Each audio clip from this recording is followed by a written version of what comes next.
Hello, everyone, and welcome to Future News Daily, where I bring you the latest advancements in technology, longevity, science, medicine, and AI. Today is Saturday, January 21st, 2023. Don't forget to like, subscribe, and hit the notification bells. With that being said, let's get started.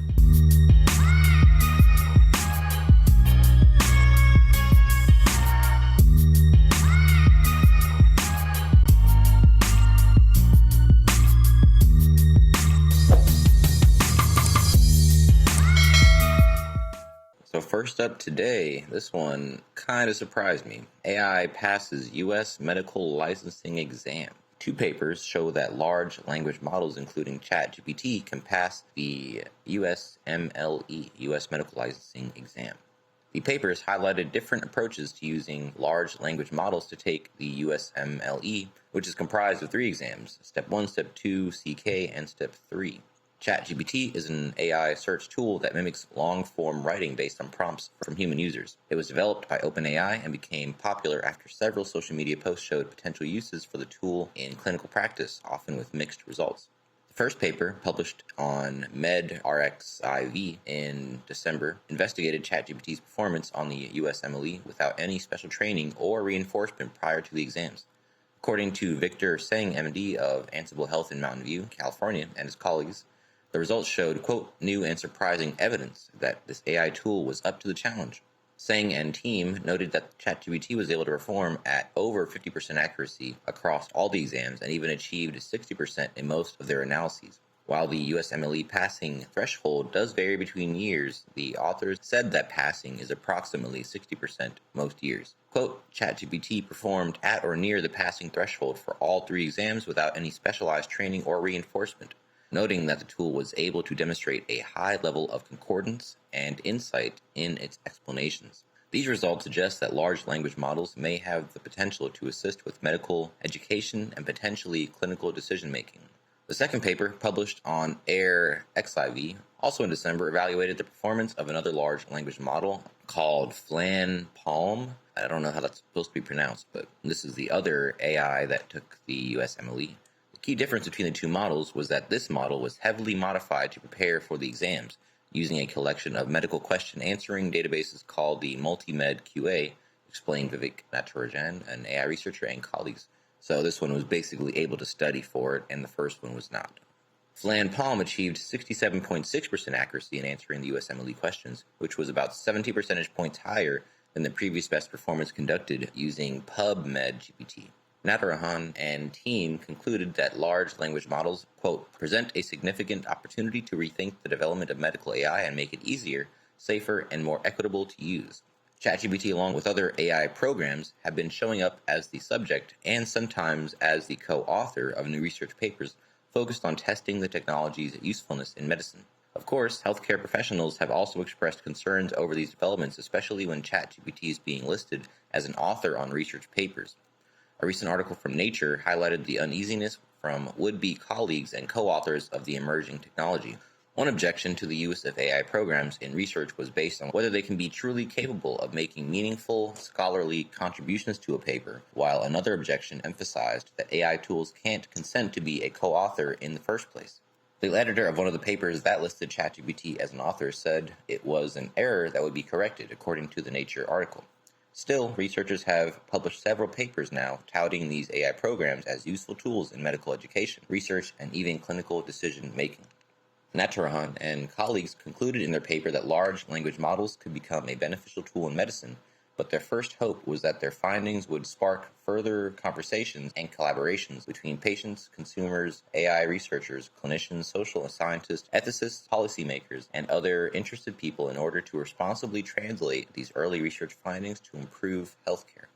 So it seems that the legislature is having trouble keeping up with the advancement in this technology, and I have a feeling there's going to need to be some massive overhaul or like a whole new swath of regulatory laws and bills that come in to try and take control of this somehow. Of course, it'll be seen whether they can, because again, the exponentiality of this continues. We haven't even talked about ChatGPT 4 yet, which I have an article for right here. I wasn't even going to talk about it because it was kind of a long one, and it's really more of an interview about the OpenAI company developers, but it is in the making and it's coming soon. So this is, again, just the current iteration. So we're continuously looking in a rear view mirror at these technologies, not realizing that the rate of progression is constantly ratcheting up. So it's going to be really interesting to see people try to make some sense of how to look at these things from a regulatory standpoint, from an ethical standpoint, all the things that they said. Moving on. MIT research team discovers how to keep Moore's Law alive using 2D materials grown on silicone wafers. So I know this had been talked about for a long time, that we are reaching a limit to this, and so it seems that they have broken past that. Gordon Moore, the co-founder and former CEO of Intel, made an observation in 1965 that the number of transistors on a chip doubles every year. In 1975, he revised his law, calling for the number of transistors on a chip to double every other year. Typically, the higher a chip's transistor count, the more powerful and energy efficient it is. With the leading process node currently at 3 nanometers, both TSMC and Samsung Foundry have plans to drop down to 2 nanometers by 2025.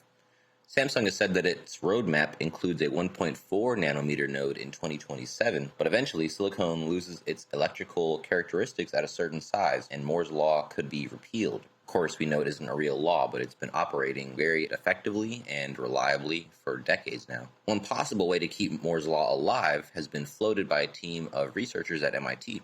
The team discovered that it could build smaller transistors by using 2D materials, using a method called non-epitaxial single crystalline growth. 2D materials are grown on silicone wafers. These 2D materials are ultra-thin, two-dimensional sheets of perfect crystals as thin as one atom. The MIT team says the 2D materials it created were free of any defects, allowing it to create a simple, functional transistor. The 2D materials are known as TMDs at nanometer scale that conduct electrons more efficiently than silicon. This could be a breakthrough that the tech industry needs to continue building more powerful chips. As an example of how Moore's Law works, consider that in 2019, Apple's 5 nanometer A13 bionic chipset used to power the iPhone 11 carried 8.5 billion transistors. The 4 nanometer Apple A16 Bionic SoC found in the iPhone 14 Pro models each were equipped with close to 16 billion transistors. It's widely expected that this year, Apple's premium iPhone 15 models will use the A17 Bionic, which will be produced using the 3 nanometer process node. The chip could carry anywhere from 18 billion to 20 billion transistors or more. And speaking about the use of 2D materials to keep Moore's Law alive, Ji-Won Kim, Associate Professor of Mechanical Engineering at MIT, said, quote, "We expect our technology could enable the development of 2D semiconductor-based high-performance next-generation electronic devices. We've unlocked a way to catch up to Moore's Law using 2D materials." The team was able to overcome the challenge of growing 2D materials on silicon. To build semiconductors, silicon wafers must be used, the Associate Professor noted. Until now, there has been no way of making 2D materials in single crystalline form on silicon wafers. Thus, the whole community has almost given up on pursuing 2D materials for next-generation processors. So now we have completely solved this problem with a way to make devices smaller than a few nanometers, and this will change the paradigm of Moore's Law. So this it's almost opening up a whole new chapter in that industry. So you're going to have a swath of companies come in and take advantage of this, since everyone was writing off the possibility of, making more powerful chips past this threshold, Using the process to create smaller and smaller transistors, more and more fit inside smaller and smaller chips to create even more powerful and energy-efficient chips. Last month, Intel mentioned that it would research the use of 2D materials to help it reach the goal of fitting more than 1 trillion transistors in a chip by 2030. Other areas of research that Intel will focus on include looking into new 3D packaging for seamless integration of chiplets and studying new possibilities in energy efficiency and memory. As for the use of 2D materials, Intel says that these super thin materials can help it fit more transistors inside a single chip. All right, a very important hurdle that we needed to get over. Yeah, moving on. First ever computer reconstruction replicates the exact chemical and 3D structure of a live virus. So although other researchers have created similar reconstructions, this is the first to replicate the exact chemical and 3D structure of a live virus.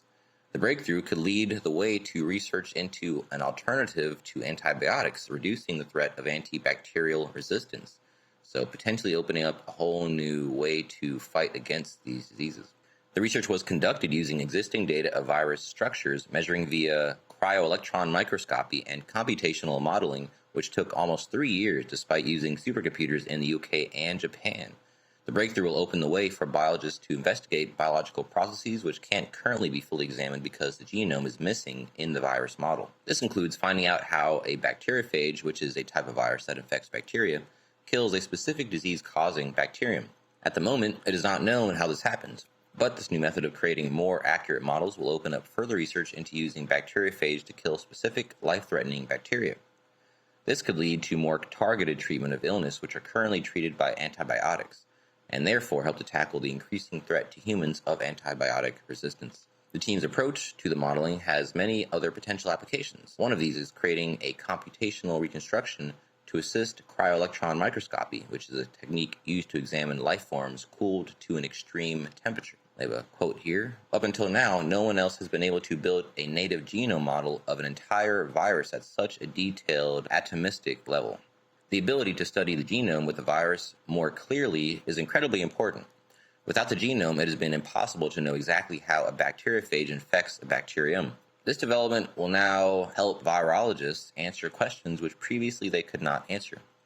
This could lead to targeted treatments to kill bacteria which are dangerous to humans and to reduce the global problem of antibiotic-resistant bacteria, which are over time becoming more and more serious. So more targeted treatments and less likely resistancy, building up from these bacteria. So a lot of very good discoveries being made, things that very much need to be, big hurdles that needed to be knocked down, Moving on. U of T researchers used AI to discover a potential new cancer drug in less than a month. So remember, was this just yesterday I was talking about how many different ways we've already discovered in the past couple years for curing cancer. Just another one in less than a month we've discovered. So using AI, and in the vein of how AI is going to help drug discovery and getting new drugs on the market, how normally it would take, 5 to 10 years. AI cuts that time not even in half, to a small fraction in less than a month. Anyway, let's read on. See what's going on. Drug discovery can be a long, expensive affair, but with advances in AI, researchers from in silico medicine and the University of Toronto have shrunk what usually takes years or even decades to less than a month. The study may be the world's first to apply a groundbreaking AI technology called AlphaFold to drug discovery research. Although their new drug still needs to go through clinical trials, the paper's authors say their process demonstrates the revolutionary potential of AI in medical research. According to the study published last week in journal Chemical Science, the scientists first used AI to scan a type of liver cancer called hepatocellular carcinoma for protein weak spots. Once one was detected, another program designed small molecules that could target and take down the specific protein. Researchers then tested these molecules on live cells, one of which appeared effective at slowing cancer growth. The entire process from discovery of the weak spot to drug creation and testing took only 30 days. The project was the result of a collaboration between In Silico Medicine, a multinational biotech company dedicated to using AI to improve healthcare, and the University of Toronto's Acceleration Consortium. In Silico said it's currently not interested in pursuing clinical trials for the potential drug. It'll leave that for other researchers to follow now that the molecule has been publicly identified. Instead, the main purpose of the study was to serve as a proof of concept of what is now possible with AI. This is said by Alan Asperu-Guzik, a professor of computer science and chemistry at U of T, director of the Acceleration Consortium, and co-principal investigator who led the study. So this is the great thing about the science community. It's very cooperative, not competitive, in that they just got the info out there and they're leaving it to the global collective science community to take it and run with it. All right, so that is the last article I have for you today. Don't forget this video is for educational purposes only. I would never recommend any investments, solicitor your time or money, attempt to contact you on any other platform, or own any rights to the information within this content. With that being said, thanks for tuning in, and I will see you in the next one.